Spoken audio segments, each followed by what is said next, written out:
Hello বন্ধুরা, এই স্বার্থপর দুনিয়াতে মানুষ এখন প্রায় বন্ধুত্বকে ভুলে যেতে বসেছে। পৃথিবীতে এখন আর সত্যিকারের বন্ধু খুঁজে পাওয়া যায় না বললে চলে।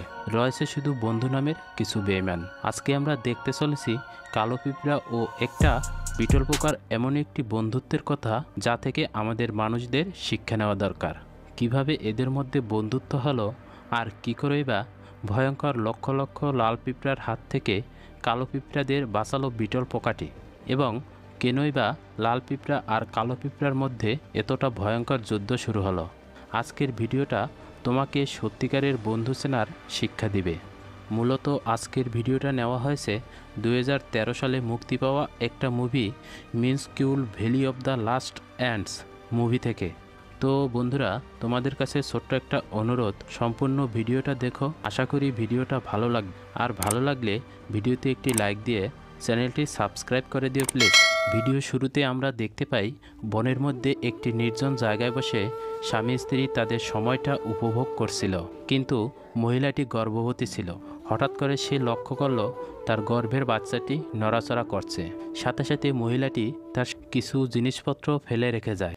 এরপর আমরা দেখতে পাই জঙ্গলে থাকা ছোট ছোট পোকামাকড়গুলো খুব সুন্দরভাবে আনন্দের সাথে এদিকে ওদিকে ওড়াউড়ি করছিল। এর সাথে দেখা যায় সেখানে একটি গাছ থেকে ছোট ছোট 3টি বিটল পোকা সদ্য জন্ম নিয়ে মাটিতে পড়ে, আর সেখানেই একটি গাছের ডালে বসে বিটল পোকার মা বাবা এটি লক্ষ্য করছিল। বিটল পোকার মা বাবা উড়ে চলে এলো তাদের সন্তানদের কাছে, আর তাদের ছোট ছোট সন্তানদের এরকমভাবে উড়তে শেখাচ্ছিল। মা বাবার সাথে সাথে বিটল পোকার ছোট ছোট বাচ্চাগুলোও উড়তে শিখে যায়। এরপর বিটল পোকার সম্পূর্ণ পরিবার বনের ভিতরে মনের আনন্দে উড়ে বেড়াচ্ছিল, কিন্তু বিটল পোকার ছোট একটি বাচ্চা হঠাৎ করে অন্য একটি শব্দ শুনতে পেয়ে সেই শব্দের পিছনে ছুটতে ছুটতে চলে এলো তার পরিবার থেকে অনেকটা দূরে। এসে দেখতে পায় মূলত সেই আওয়াজটি একটি মাছির ছোট বাচ্চা করছিল।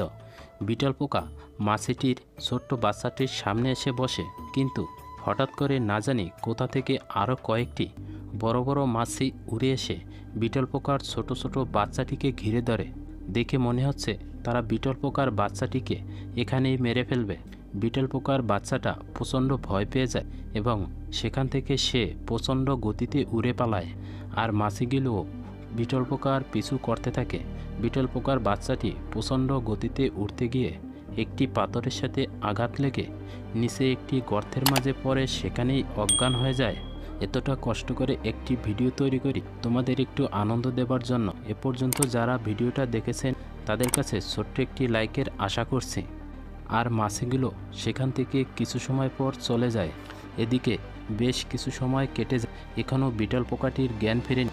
আর যখন বিটল পোকাটির জ্ঞান ফিরে এলো তখন সে দেখতে পায় সন্ধ্যা হয়ে গেছে, আর সাথে সাথেই বিটল পোকাটি উড়ে তার পরিবারের কাছে ফিরে যাওয়ার চেষ্টা করছিল, কিন্তু বিটল পোকাটি আঘাত লেগে তার একটি পাখা ভেঙে গিয়েছিল, যার কারণে সে গর্ত থেকে উড়ে বের হতে পারছিল না।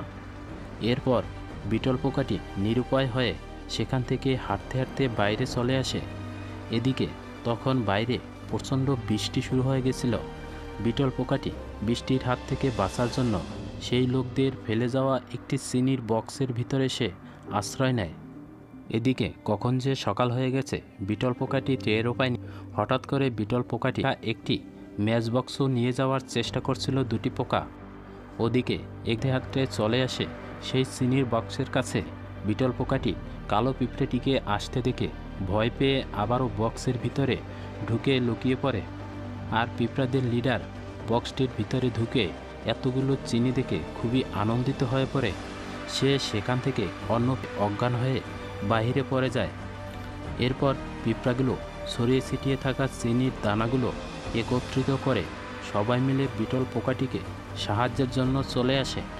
আর তখনই পিঁপড়াগুলোকে দেখতে পেয়ে একটি টিকটিকি চলে আসে তাদের খাবার জন্য।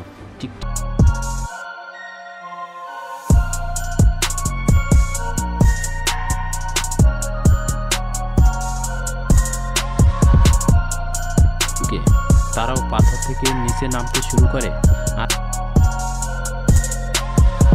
দিয়ে আবারও নিচে ফেলে দেয়।